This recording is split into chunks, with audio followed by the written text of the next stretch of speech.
Hello student, today we are continuing your chapter number 8, wind, storm and cyclone, and today we are learning about wind currents are generated due to uneven heating on earth. Our second topic is thunderstorm. Thunderstorm में हम discuss करेंगे formation of thunderstorm, causes of thunderstorm and there are some precautions.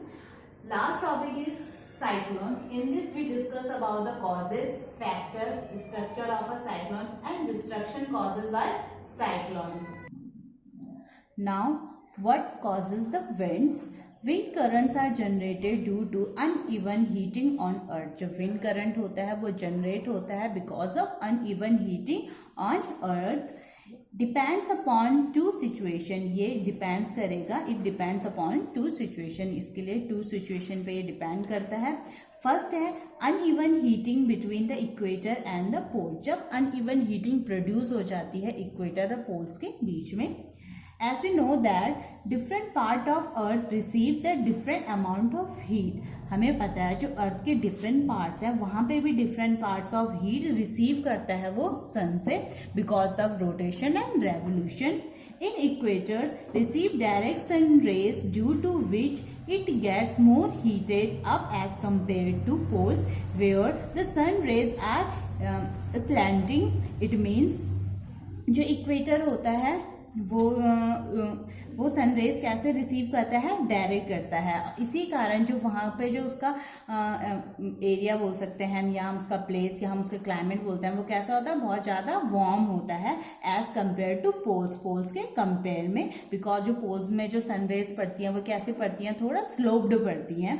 The air from the equator rises up and cold air from pole rush towards the equator to take its place. It mean जो equator के ऊपर या चारों तरफ जो air है वो जल्दी क्या हो जाएगी, वार्म हो जाएगी. वार्म होने के कारण वो राइज अप कर जाती हैं और जो पोल से आने वाली हवा होती है वो किसकी जगह ले लेती है, इस वार्म एयर की जगह ले लेती है. And this causes the convention current in the air called wind. और यही क्या करता है, कन्वेंशन करंट प्रोड्यूस करता है एयर में. हम इसी को हम क्या कहते हैं, विंड कहते हैं. Next topic is uneven heating on land and water. As you know that you read about the sea bridge and land bridge in chapter 4. In summer near the equator the land warms up faster and most of the time the temperature of land is higher that of water in the ocean. You know that हमने land bridge और sea bridge में पढ़ा था कि जो sea bridge देखा होगा आपने, वहाँ पे क्या हो जाता है, जो लैंड होती है वो जल्दी क्या हो जाती है, गर्म हो जाती है एज कम्पेयर टू वाटर. इस कारण जो लैंड के ऊपर जो वार्म जो एयर रहती है वो जल्दी वार्म अप होकर राइज अप कर जाती है और जो ओशन से आने वाली क्या रहती है, हवाएं रहती है, वो किसकी प्लेस ले लेती है, उस वार्म एयर की प्लेस ले लेती है. इसी को हम सी ब्रिज भी कहते हैं. The air over the land gets heated and rise up. This causes the wind to flow from the ocean towards the land and these are the monsoon wind. यही जो एयर रहती है लैंड के ऊपर वो जल्दी क्या हो जाएगी, हीट अप हो जाएगी और फिर वो राइज अप भी हो जाती है.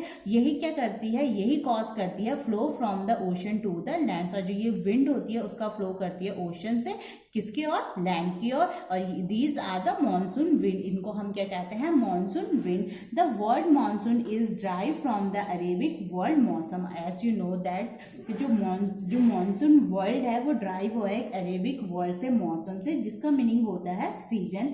इन winter the direction of wind flow get reverse. It flow from the land to the ocean. The winds from oceans carry water and brings rain. It is a part of the water cycle. The monsoon wind carry the water and its rain. What are the monsoon winds? अब monsoon winds होती क्या है? Monsoon winds are causes due to more heating of the land at the equator during the summer month. As we read in the above para कि जो monsoon wind होती हैं वो cause होती हैं जब क्या हो जाती है, लैंड पे बहुत ज़्यादा हीट, मतलब हीट और जो वहाँ की एयर है वो बहुत जल्दी क्या हो जाएगी, वार्म हो जाएगी. ये ज़्यादातर समर के टाइम में देखा जाता है. Due to this the area above the land at the equator rises up. It means the air above the land at the equator rises up. अब क्या जो लैंड होती है वहाँ पे जो एयर होगी वो वार्म अप हो जाएगी, तो वो क्या हो जाती है, राइज अप हो जाती है। And the moisture laden winds from the ocean towards the southern hemisphere blow towards the equator and these are the monsoon wind which causes the rainfall. अब हमें पता है जो मॉइस्चर लेदन विंड्स होती हैं, मॉइस्चर लेदन विंड्स उनको कहा जाता है जो विंड्स कैरी करती है अपने अंदर मॉइस्चर को। ये क्या होती हैं, ये आती हैं from ocean towards the northern hemisphere पे and blow towards the equator, और कहाँ पे चलती हैं, इक्वेटर पे। And these are the monsoon wind, इसी को हम मॉनसून विंड कहते हैं, और यही कॉज करती हैं रेनफॉल को। Now that clouds brings rain and give us happiness. Farmers in our country depends mainly on the rains for their harvest. There are the many folk songs associated with clouds and rains, but however it is not always a happy ending. Rain often creates problem. In nature itself there are certain situations that can sometimes create disaster and pose stress to the humans, animals and plants life. And let us study the two situations. First is thunderstorm. A thunderstorm is a storm accompanied by a lightning and thunder. जो thunderstorm होता है ये क्या, एक तूफान होता है जो अपने साथ लेके आता है lightning को और thunder sounds को। Formation of the thunderstorm needed. अब thunderstorm के जो formation होते हैं उसको भी कुछ चीज़ों की क्या होती है, ज़रूरत होती है। जो first है moisture. The moisture required to form from clouds and eventually rain. जो moisture होता है वो require होता है किसके बनने के लिए, clouds के लिए और eventually rain के होने के लिए।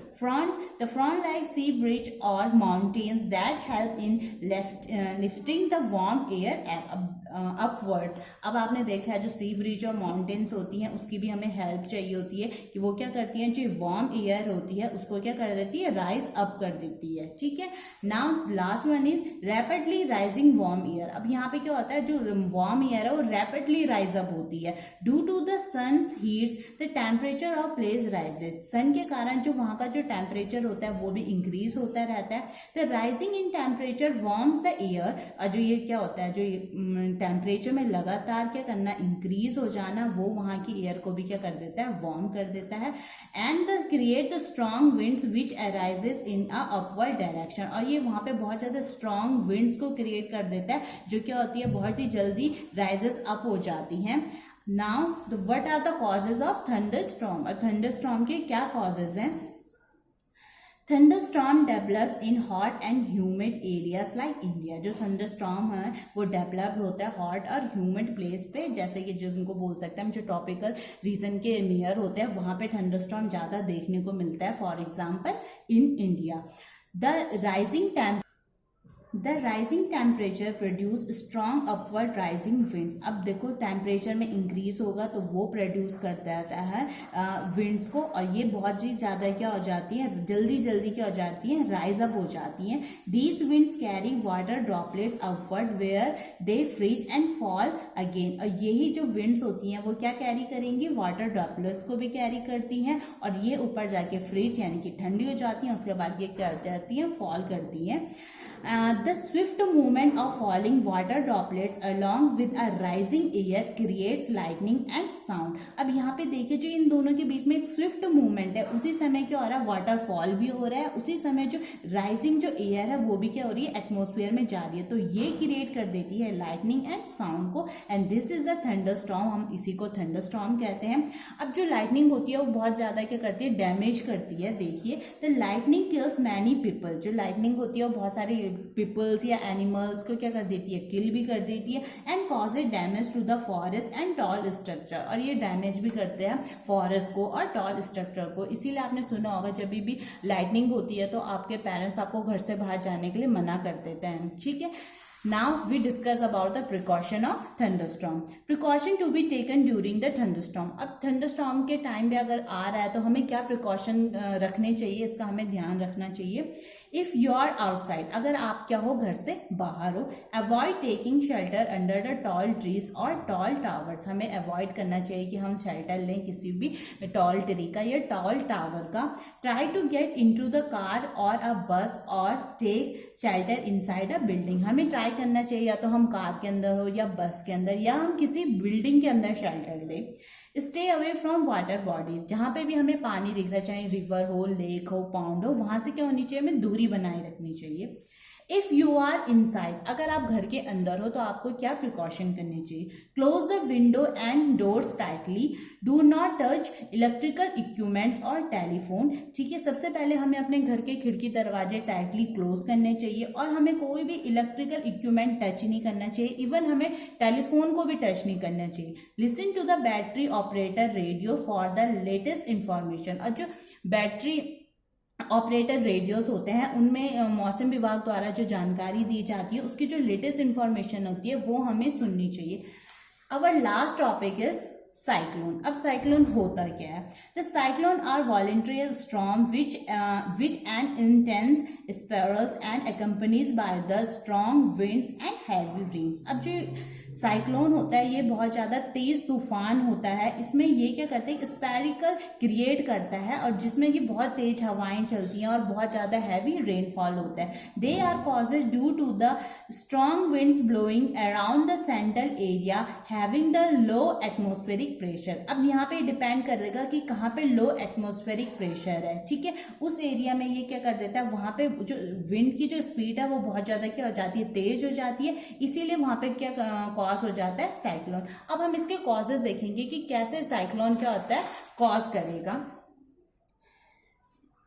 As we know that when water vaporize it absorb heat from the surrounding, हमें ये पता है जब वाटर वेपराइज होता है तो वो एब्जॉर्ब कर देता है अपने चारों तरफ की हीट को।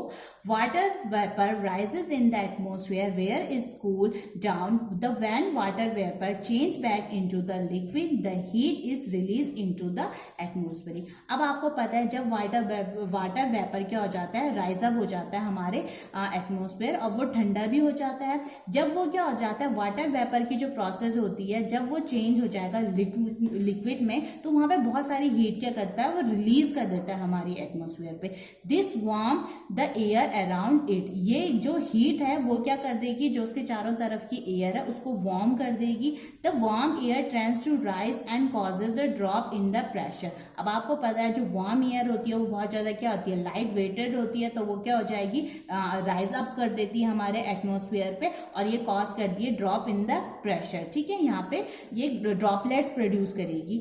And the air moves from surrounding high pressure area to the central low pressure area. As we know that जो एयर का जो मूवमेंट होता है वो हमेशा कैसा होता है, high pressure area to the low pressure area. यहाँ पे भी सेम यही होता है।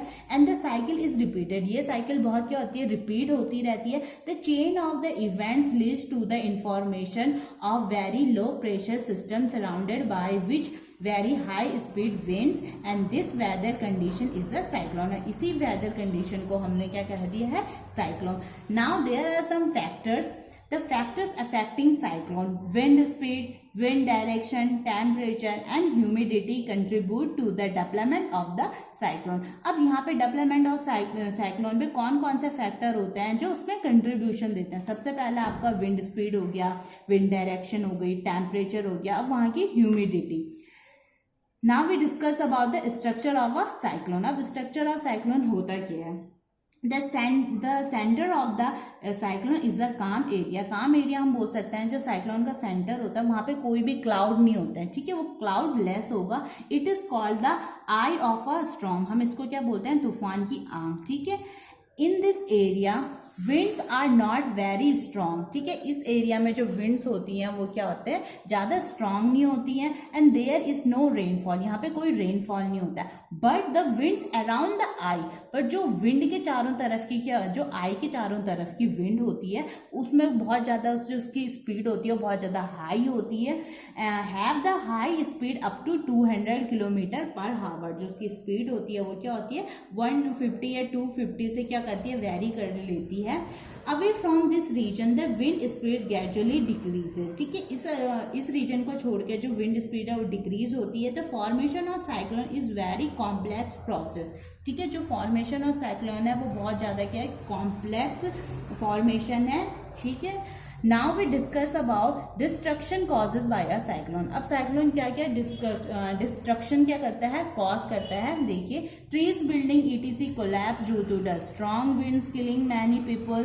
साइक्लोन में also causes the prolonged heavy rains, this may leads to flood causing heavy losses. Water comes contaminated and people may suffer from the various waterborne disease. It may block the rail and road transport system as well as the telephone and the other communication system. अब यहाँ पे देखिए, अगर वहाँ पे कहीं पे cyclone होगा तो वहाँ पे ये कई पेड़ों को तोड़ देता है, बिल्डिंगों को भी क्या कर देता है, बिल्डिंगों को भी नुकसान पहुँचा देता है, ठीक है। आपने साइक्लोन के टाइम देखा होगा वहाँ पे बहुत ज़्यादा हैवी रेनफॉल होता है, तो वहाँ पे फ्लड आने के चांसेस भी ज़्यादा रहते हैं। और जो वाटर रहता है उसमें कई ऐसे केमिकल क्या हो जाते हैं, मिल जाते हैं, ठीक है। जो बहुत सारी, अगर वाटर है तो आपको पता है कि उसमें कई सारी बीमारियां क्या हो जाती हैं, जन्म लेती हैं। और ये भी हमारे जो रेलवे हैं, हमारे रोड्स के ट्रांसपोर्ट सिस्टम है, उसको भी ब्लॉक कर देता है और हमारे कम्युनिकेशन में भी क्या करता है, इफेक्ट डालता है। Now effective measure to prevent the cyclone disaster. यहाँ पे कुछ इफेक्टिव मेजर बनाए गए हैं ताकि वो प्रिवेंट कर सके साइक्लोन डिजास्टर को। A cyclone forecast and a warning service, rapid communication of warning to the government agency, the ports of fisherman ships and to be general public, construction of the cyclone shelter. अब यहाँ पे भी ये कुछ इसके cyclone के कुछ, जैसे आपने देखा होगा कि जो यहाँ पे फोरकास्ट बनाई गई है, हमारे गवर्नमेंट में डिफरेंट एजेंसी बनाई गई है, वो हमें इंफॉर्मेशन क्या करती है, देती रहती है। अब यहाँ पे हमारा लास्ट टॉपिक है एडवांस टेक्नोलॉजी हैज हेल्प। अब यहाँ पे जो एडवांस टेक्नोलॉजी है वो हमें कैसे हेल्प करती है। तो these days we are better protected in the earlier part of the last centuries. अब हमें ये पता है कि अब जो नाउ डेज में हमने कुछ बहुत सारे इक्विपमेंट्स बना दिए, जैसे हमने साइक्लोन अलर्ट्स बना दिया, साइक्लोन वॉच बना दी है। इसके कारण हमें क्या हो जाता है, प्रोटेक्शन मिल जाती है, हमें वार्निंग मिल जाती है साइक्लोन आने से पहले। The world today is very different thanks for the satellites and radars, a cyclone alert and cyclone watches. It issued 24 hours in advance of any expected storm, and a cyclone warning is issued 24 hours in advance. The message is broadcast every hour or half hour when a cyclone is near the coast, and several national international organizations cooperate to the monitor the cyclone related disaster. Now your chapter is finished. Thank you, students.